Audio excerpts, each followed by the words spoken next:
the second day of International Conference on Emerging Frontiers in Chemical Sciences. I hope that the second day we have, in the morning session, we have three eminent speakers. The first one is by Professor Santhosh Babu from National Chemical Laboratory, Pune. About Santhosh Babu, he started his career as a PhD from University of Kerala. He joined in CSIR NCL in 2014, and he focused on areas like nanographenes and graphene nanoribbons, porous two-dimensional organic frameworks, fluorescent molecular systems, solvent-free functional organic liquids, optoelectronic materials and sensing devices. His group focuses on bottom-up synthetic strategies to build nanographene systems which have unique electronic properties and are of interest of both fundamental and real-world applications. He got a lot of international awards like Chemical Research Society India Bronze Medal in 2000 recently, and today he would be speaking on molecular nanographenes to graphene nanoribbons, expanding the landscape of 2D carbon materials. I kindly request Professor Santhosh for presenting his talk. He'll be speaking about 40 minutes, 30 minutes for presentation and 10 minutes for discussion. Thank you, Santhosh. Please. First of all, I thank the organizers, especially Professor Pradeep, for inviting me to showcase some of the developments happening in our group. So, I'm delighted to see such kind of a program for our college students. So, we never got such opportunities when I was a master's student. But you are fortunate to have a person like him motivating you, bringing all the eminent people to this campus and give you an opportunity to interact and then get more like excitement, and you will be like, after this, each year after this conference, you will be having a lot of enthusiasm to pursue science and pursue research. So, thank you so much once again. So, I think this program will continue and you will be the beneficiary. The institute also will be the beneficiary. So, my interaction with Professor Pradeep started way back in maybe in 2006 when I was a PhD student in one of the FCBS conferences. So he came to me when I was presenting a poster. He might not be remembering. So then asked a few questions. So you are my inspiration. You will be my inspiration. So please continue that. So without much delay, I will go to my talk. So I will be discussing for the next 25 to 30 minutes about the nanographenes and the graphene nanoribbons. So what we are doing in NCL. So these are the ongoing works in our group. So basically we deal with pi systems, pi conjugated molecules, nanographenes, and we create large pi systems and study its optical properties. And then another area is solvent-free organic liquids. You can convert any chromophore, any organic chromophore into a liquid by attaching branched long alkyl chains. You basically kill the pi stacking, so there won't be any pi stacking. So the chromophore will be converted to from a solid to a liquid. So it can be treated like a paint. You can coat it and you can make large area films. You can see the top photograph. It's a phosphorescent liquid. Normally phosphorescence is observed in crystalline state, but this was one of the first examples. We created an amorphous material that is giving phosphorescence, and then you can create different optically active materials, TADF active liquids, charged transfer liquids, and we printed this using 3D printing. Mix with the polymer and make the hybrid material and 3D print and use as an emissive material. You can see as an emissive material in LED, but then we found that these materials are free-flowing honey-like liquids. But when you use in a device, so that is not stable, when we introduce a new concept of polymerizable liquid, you can attach branched alkyl chain to this liquid and then you shine light or you just put it in a large area and just heat it for a few minutes. Then it will convert to a nice stable film and it is stretchable. You can see the initial 5 millimeter film, it is stretching to 50 millimeter and it will come back. Intact, the optical properties will be intact. So this is another area we are exploring in our group. And then 2D polymers or porous materials for energy and catalytic applications. This is one of the examples from our group. So when we submitted the proposal along with the Shell Qatar, this was in Qatar, Doha, like Science and Technology Park. Our plan was to have a pilot plant here when we drafted the proposal the start of the COVID, and then we made it in 2024. So this is one of the pilot plants. The working still it is working in Doha using the NCL catalyst, whatever catalyst, photocatalyst we developed. We use this photocatalyst for hydrogen generation from the industrial wastewater from Shell. So this is a broad known for NCL as well as our group. So we use this kind of porous materials for catalytic application and methane storage also. Along with GAIL, we developed the cough in kilograms. 2 kilograms of cough we generated and used it for methane storage. Those kind of activities are also going on in our group. Besides, we create this kind of macrocyclic molecules, keeping that the donor and acceptor are in perpendicular plane. You can see in this cartoon or in the crystal structure. So this oligothiophene ring, it is a donor, and the perylene bicimide is an acceptor. So keeping the donor and acceptor in a perpendicular direction, so it gives us a fast electron transfer. That means the forward electron transfer will be fast and the backward will be slower. That means the charge recombination will be more, it will be extending in a large time domain so that it will be efficient for other optical properties. And then we create this kind of bigger systems as well. So today I will be talking about nanographenes and graphenes. This audience doesn't require an introduction about graphene and nanographene, but there is a disclaimer, my intention is not to replace graphene or graphene nanoribbon, but our attempt as a synthetic chemist, how we can address some of the challenges and make new materials with improved processability, exciting optical properties, and find new avenues for these materials. Okay, so the challenges associated with the graphene is like it's a great conductor of electricity, the band gap is 0, so it is difficult to get defect-free monofilament layer, it's expensive, and the scale up. Okay, so then there are classifications of graphene-based materials. So up to 5 nanometer, we call it as graphene molecules or molecular nanographenes. So these are one of the examples. Okay, these are some examples. So then if you go from 5 nanometer to 10 nanometer, it is called graphene nanoribbon.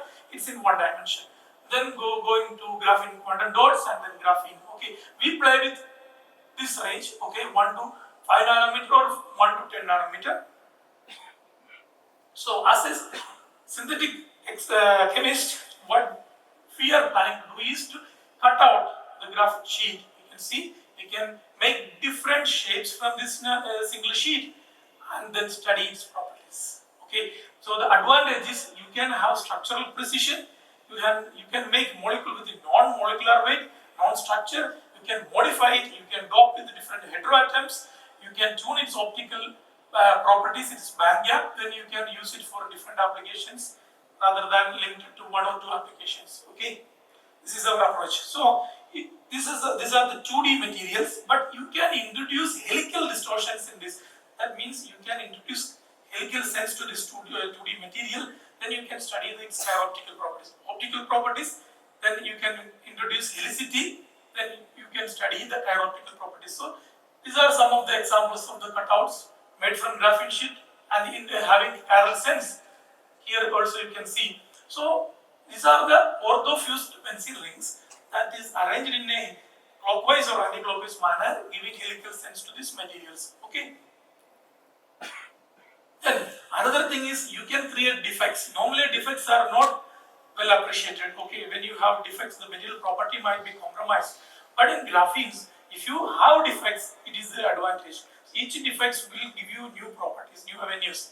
Okay, so you can introduce different types of defects. So here you can see, so from a planar system to a oval shaped structure, the properties will be different. It will be very, and then you can add heteroatoms. You dope with boron, nitrogen, oxygen, sulfur, then its optical properties will be different. So you can have helicity, you can have doping. So each defects or by introducing the bulky groups, non-benzenoid rings, normally it is benzene ring, you can have a 5-membered ring, you can have a 7-membered ring or 8-membered ring, so its properties will be different. So then heteroatoms, duplicated rings, helicity, so different edges, you can see different edges will impart different properties.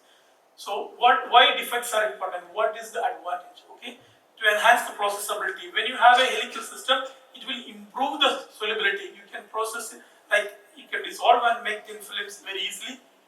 Band gap tuning. So novel systems to explore materials at the molecular level.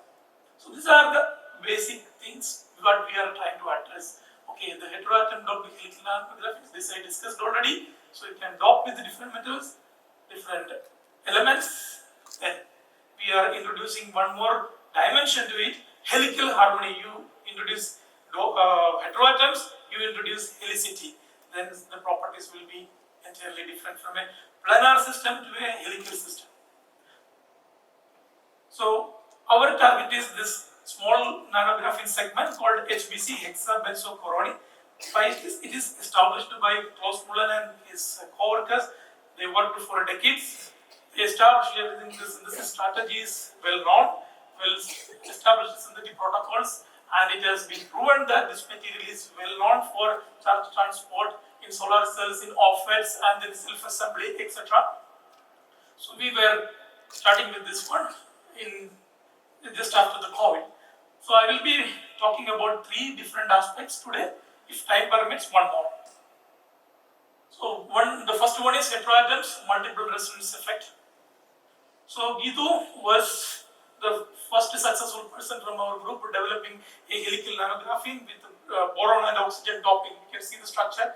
It's an HPC, but we introduce a helicity here, and it results in exciting optical and chiroptical properties. Before going to the detail, okay, this is the basic unit. In HPC, we have a boron oxygen unit, and then we bridged it. So before going to the details, this is one of my favorite slides you might have witnessed. So we had this incandescent lamps, then compact fluorescent lamps or CFLs came into picture, then LEDs came into picture. But you see the efficiency, this is less than 2% or 2%, then 7 to 10, 10%. If you need to increase the efficiency, you need to have new materials. That is, these are the 2 concepts. One is phosphorescent LED or TADF LED. TADF means thermally activated delayed fluorescence. Okay, I will briefly explain what are these 2 concepts. Phosphorescence, you might be familiar. So after excitation, the intersystem crossing will happen, and it goes to the triplet state, and the emission happens from the triplet state. Always there will be a shift in the emission. This is the fluorescence and this is phosphorescence. Always there will be a red shifted emission. So if you want to get a blue LED, blue emitting material, it is challenging here. Then the new concept came called thermally activated delayed fluorescence. So if there is a triplet state of nearly degenerate energy to this S1 state, so along with the intersystem crossing, the reverse intersystem crossing can happen. Then the emission will happen from the S1 state, not from the T1 state. Okay, nearly zero band gap. This happens at room temperature. Then what happens? The emission spectrum, it will be identical to your S1 emission. So that means the steady state emission will be happening from the S1 state, but it undergoes the intersystem crossing and the reverse intersystem crossing. How you will distinguish? Because looking at the spectra, you will not be able to distinguish whether it is fluorescence or TADF. So 2 things. One, you just purge with oxygen. If it is the emission is involving triplet state, it will quench the emission intensity. Then you monitor the lifetime. If you monitor the lifetime with the temperature, room temperature, the emission will be in microseconds. But if you decrease the temperature, you bring down, then the thermal activation will not happen, and the emission lifetime will come down. These are the 2 experiments to prove that it is a triplet involved emission or a TADF or a phosphorescent. Okay, inherently in an LED, what is happening is the 25% of the triplet exciton will, singlet excitons will happen, 75% will be triplet exciton. In a fluorescence based LED, you can have maximum efficiency of 25%. If you want to increase the efficiency, you have to tap the triplet excitons, this 75%. This is what happening in phosphorescence. So this 25% plus through intersystem crossing, you will get theoretically 100%. But the lifetime will be very high, the device efficiency will be not that appreciated in phosphorescent LEDs. But this concept of TADF, it combines the good things of fluorescence and phosphorescence. The lifetime is in between fluorescence and phosphorescence, and the emission spectrum is nearly matching with the normal fluorescence. So this concept is taking up very much. So it is going to the commercialization. Recently we will see the TADF based LEDs, but the challenge is the design. It's extremely challenging to get TADF emission. So the design is very interesting. So either you have to have steric hindrance between the donor and acceptor groups, or you should have multiple resonance effect. That means you have to have boron, oxygen, boron, nitrogen, sulfur, those kind of heteroatoms. You substitute in the aromatic framework so that you create multiple resonance effect, so that the pi conjugation will not be extended. Local charge transfers will be there, and it will give you very nice narrow band TADF emission. So what Kidu did is she measured the phosphorescence and TADF in the solution state after synthesizing and purifying. Then she did the chiral separation as well. The P and N helices were separated, and you can see we were getting nice emission. So this band gap is around 28 nanometer, but there are additional bands also. But when she checked the emission spectrum with the temperature, you can see at the room temperature this is the emission. As she apply a delay, it is coming down, or changing the temperature, this emission is coming down, and a new peak appears here. So this is from TADF and this is from phosphorescence. So it appears as a dual emission. At room temperature it gives TADF, at low temperature 77 K liquid nitrogen temperature it gives phosphorescence. So this is the concept. You introduce heteroatoms to give multiple resonance effect or short range charge transfer. You attach a donor acceptor here along with the short range. There will be a long range charge transfer. So then we will get a small full width half maxima and enhanced emissions. That's what she achieved. So you can see she measured the CPL spectrum. This is in collaboration with the Jadish Isaac Tirupati. So you could see the circularly polarized luminescence from this spectrum, from this molecule, and then we calculated all the characteristic dissymmetry factor and the brightness of the system. It's not that high. This was one of the first reports from our group. This brightness is not that high, and the G luminescence is in the order of 10 raised to -3. It's not the best system, I should say. Then we came up with new concepts and new systems where the performance is improved. You can see the brightness has improved to 145. We'll come to that in a moment. Yeah. So the next one is the bend versus helical topology. So what Vixit did is HPC is your favorite molecule segment. So you can connect a carbazole molecule that is a favorite candidate for LED application. So you can connect either through 2,7 or through 3,6 linkage. Okay. So you will get two different molecules. One is the 2,7 connected and one is the 3,6 connected. So these two are giving different emission, different optical properties. This is the normal synthesis strategy. This is the cyclopentadiene derivative. This is one of our favorite building block. Then we did do the cycloaddition on this acetylene and then oxidation to get the final molecule. Then we checked the absorption and emission properties. The 3,6 and the 2,7 derivatives are giving entirely different absorption and emission features. You can see an additional feature coming up here. Because of that, there is a redshift in the emission. And then we crystallized this 2,7 and 3,6 nanographenes. We could crystallize. You can see the crystal packing. The 2,7 is adopting in a bend structure. At the same time, the 3,6 is going into a helical conformation. You can see it is a helix, and the angle between these two plane is around 40. Then we separated the isomers of this 3,6. This is the helicine. Okay, it's a helicine. We can separate the isomerization barrier is good enough to separate these two and study its optical properties. So it is the sorry for that. So this is the CD spectrum and this is the CPL, and we can see the G lum has improved to 1.1 into 10 raised to -3. Then interestingly, we check the optical properties. This is at the room temperature. You measured the fluorescence spectrum and you apply a delay. You give the excitation and you apply the spectrum after a delay of 0.05 millisecond. So both cases we are seeing the same spectrum even if you collect after some time, okay. But in the case of low temperature, you apply a delay along with the main peak, you are seeing a new peak.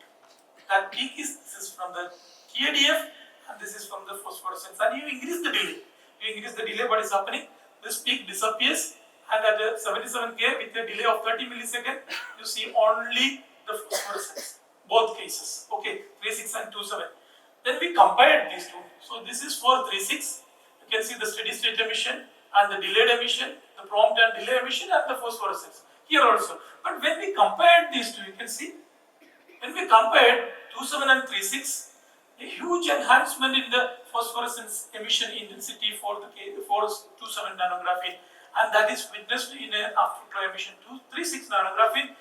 When you excite and switch off the light, the afterglow is very minimal. But in the case of 27, you can see the afterglow. This is when you shine the UV light, this is the emission, but you switch off the UV light, the afterglow coming from this molecule, it extends to 30 seconds. You can see this video. This bright red emission or the afterglow coming from this 27 nanographene. Now we prepared a series of molecules with a different substitution on the nitrogen, and we found that this molecule is in a bend conformation. At low temperature it goes to a planar conformation that allows the intersystem closing, and that facilitates, and this is the triplet emission. This is the phosphorescence coming from this molecule, and we confirm this by lifetime. In the case of 36, it's a short decay, but in the case of the 27 nanograph, you can see this. It's a long-lived decay. It is still not complete. Only 20% or 10% completed. Still, it is a long-lived emission, and this is 10 seconds. Okay, this window is 10 seconds. Still, the decay is not complete. That means there is a long-lived component in this 27. So, by changing the substitution pattern, we could get exciting optical properties from this molecule. So, what Dixon did next is he prepared an S-shaped nanographene. It's a double helicene. So you can see one helicene here and one helicene on the other side. It's a double helicene.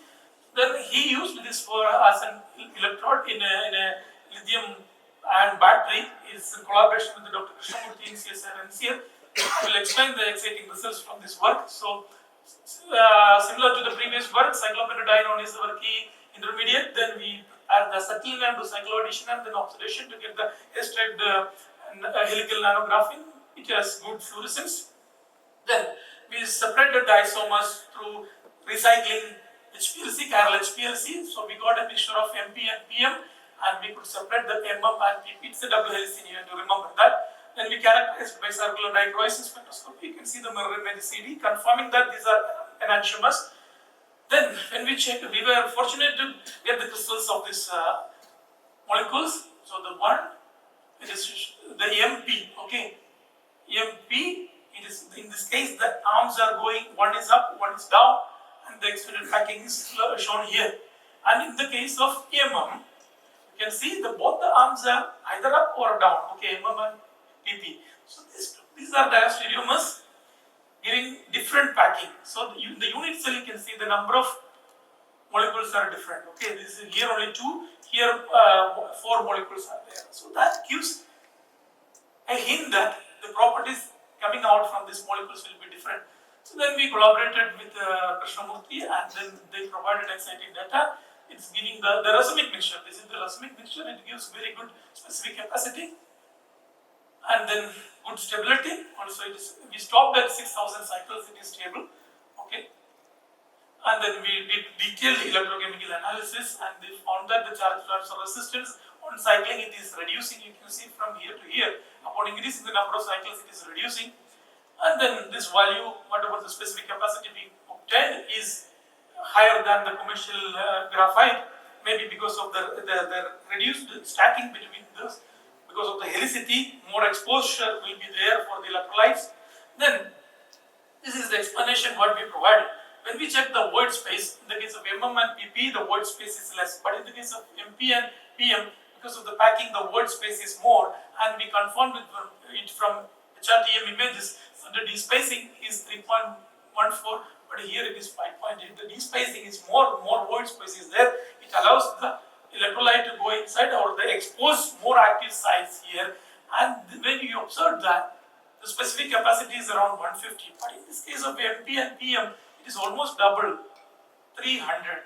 So the same molecular structure, but different conformation, different packing, it gives different specific capacity. Then we recycle these molecules, the helicins, even though these are bigger molecules, because of the helicity, the solubility will be much better compared to the planar analog. So we separated, we collected the coin cells, we opened it, we just washed with the hexane and DCN mixture and collected back this material. You can see, and then reused it. And we found that still it is giving almost, we didn't purify it by column chromatography, we just collected it, evaporated and give to them, and it is giving similar performance again. Okay, the last part, effect of additional helicity, how we can tune the chiroptical properties or enhance the chiroptical properties. Same, I am not going to the details of the synthesis. So we prepared 3 different molecules. You can see it's a helicine here, and we have a phenosine unit here, and enhanced their expansion, ring expansion happened here, and an additional helicity introduced here. These are the 3 different molecules we studied in this work. Then the first molecule we could crystallize, and it acts nicely. You can see the each enantiomer in this alternative fashion, it acts nicely. And then we characterized it. You can see the plane, interplanar distance, it is 3.63, it is matching with the 7 helicine. And then we isolated all the isomers in all the cases, 3 cases, so we will have 6 molecules like basically absorption, then CD and emission. You can see the broad emission. As you increase the additional helicity or introduce the additional helicity, the emission wavelength, you can see the broadness has come down. Then interestingly, when we check the chiroptical properties, so this is the emission spectrum, this is the CPL and the G-lume spectrum. G-lume is the dissymmetry factor. So how efficiently it is giving the chiroptical property, chiroptical response. In the case of second molecule, you can see the intensity, this is in the -4, -3, and in the last case, it is going to higher. Okay, how this is possible? So then we did a detailed analysis by theory support also. We found that this additional helicity what we introduced, it gives an aromaticity. You can see this ring is aromatic, but this becomes a little bit of anti-aromatic character, and when you move to the third molecule, it is almost completely anti-aromatic. This anti-aromaticity, it gives increase in the magnetic dipole moment. Then that we confirmed by DFT calculations. You can see this mu m, this magnetic dipole moment, it is increasing from when you move from the first molecule to the last molecule, and this is for the ground state S0 to S1 and S1 to S0 also. In the de-excitation also, the magnetic dipole moment is increasing, and the angle also changing. The angle between these 2 dipole moments, it is also changing. So 87 to 50. So this dipole orientation is changing. That gives you a better chiroptical response in the case of the last molecule. You can see. So the brightness, it was 14 for 1, but it has increased to 145. This was one of the highest values when we published this work. Then it was complete as published, like in recent reports, it has gone up to 250. Okay, so I have 3 minutes. I will quickly wrap up the last part. So we prepared this kind of linear ribbons containing nanographenes. This is a bit extensive. I won't go to that. So this is our favorite intermediate. So you can do functionalization on this tetraketo derivative. We prepared almost 11 derivatives. It gives very nice emission properties. So we prepared another analog. So in this case, you can see the crystal structure. The tetraketo and the nanographene segments are orthogonal to each other. That gives very good solubility, as you see here. But we prepared a planar analog, it precipitates out. So it shows that this orthogonal concept, when you keep the donor and acceptor in orthogonal way, it gives you enhanced solubility. We prepared 11 derivatives and tuned the emission from blue to even reddish. Some of them are going to NAR also in some different solvents.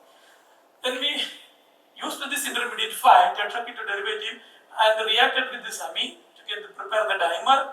It's nicely soluble. And we prepared the polymer also by controlling the equivalence. These are the polymers, up to 100 rings are fused in conjugation. and you can see it's nicely soluble. This kind of extended molecular ribbons with good solubility. And we did a lot of theoretical calculations, and you can see this. This SEID plot gives a strong diatropic ring current. That means from one end to the other, electron can flow. So this gives us good idea that this will be a good conductor. So we are studying this conductivity of this one. So this is the multispectral. You can see the repeating units nicely.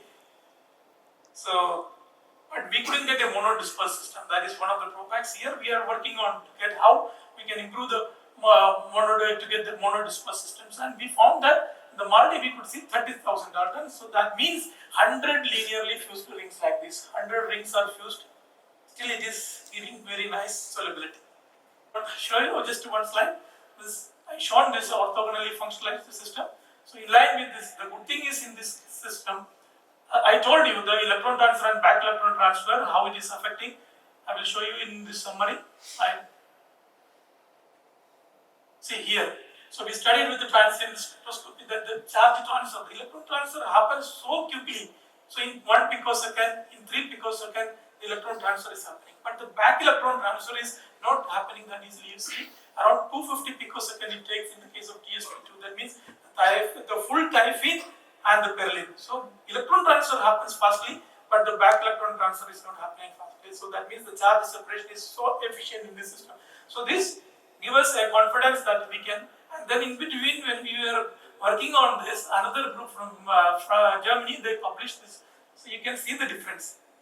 In their case, they functionalize here imide position and the typhine, almost the same concept. But our case, we functionalize the here, the perylene. Our case, it is orthogonal, their case, it is parallel. But you see the difference. Their case, the charge separation is faster, but charge recombination immediately it goes back. But in our case, it is going to 250, 260 megaseconds. So, based on this, we are working on another system. So you can see this pi extended system with the full typhine and linearly fused phenazine backbone. Okay, we will come up with this story soon. So, with this, I wind up. I have shown you this nanographenes, how its heteroatom impact, then afterglow effect, and then as an electrode, how it is giving different performance for different packing, and then how additional chirality is enhancing the chiroptical properties, and then this nanoribbon. This is my team. So the credit goes to these guys. Their hard work. I must thank them for their hard work, and then the funding agencies. Once again, thank you so much for your patient listening. If you have any questions, I will ask. Thank you, Santhosh, for giving an exciting talk leading from fundamental knowledge to a lot of technological applications. We know the house is open for discussion. What a great pleasure to see his work. Thank you. Enormous, synthetic organic chemistry leading to materials and applications. NCL should be quite proud of all these. I'm so glad to see you from high gels to this story here. Yes. It's a very long story. So my first question that I wanted to ask you is that you said chiral harmony. Yes. There is also a chiral symphony. In the sense, I'm just asking you, this chirally connected ring systems that you have, are they synchronizing in their action? As a result, you can create a symphony in the sense, just as orchestra would do. You're amplifying something. But is it possible that you can create something completely new by this? And if that is so, you are right now enhancing luminescence, tuning luminescence. All of these I would expect in a conjugated system. But can you go beyond this? For example, certain kinds of chirality, certain kinds of assemblies will completely turn off. Certain others will turn on. So this is one thought that occurred to me as I heard your chiral harmony and can I think of symphony. Now the second thing that I was thinking of was that when you have an organization like this, you have electronic functions, then you have mechanical functions. For example, can you have a spring? Yes. A molecular spring. Yes. Which would mean that you will convert your electronic excitation to other excitations which will contribute to mechanical motions in the system. I would stop here. Yes. Yes. Coming to the first one, our problem is we have shown all these results in the molecularly, like in the monomer. We don't study the aggregation because of the steric heterobutyl groups. It will not favor the pi stacking. Now, otherwise, we have to remove the tertiary groups, some smaller chains like methoxy or smaller chains or linear ones that will allow us to stack and amplify the chirality. That we are doing in partly the works are going on. So hopefully we will get the enhanced chiroptical properties from these systems. That is for sure. And then we will get the harmony and then symphony. But coming to the second part, yes, this molecular spring, that kind of reports are there, it's coming up. So when you apply the pressure, because of this spring action, the properties are getting changed. There are, I think, 2 reports recently.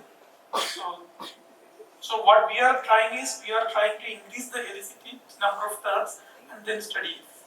We have now 3 turns. Your fellows, can you functionalize them? Yes. Okay, we would like to have some material. Yes, we can functionalize, definitely. Sir, my name is Muhammad KK. Sir, in the initial few slides, you have shown that you are cutting these polyaromatic hydrocarbons from the nanographene. So this is a top-down approach, right? So, like, my question is, can we do it like bottom-up, like assembling every carbon and making these polyaromatic hydrocarbons and doping with heteroatom and doing these applications like that? Yeah, we are doing the same only. We are bringing the small molecules and building up to the nanographenes. No, for the pictorial representation, to show that this is a cutout of graphene sheet. Okay. We are cutting from a 2D sheet. We can have different molecules, different designs. Then in that designs we can introduce heteroatoms, introduce helicity. So that was the message. So, like, bottom-up approach is also working. Yeah, this is bottom. Thank you. Any questions from students, BSc or MSc students?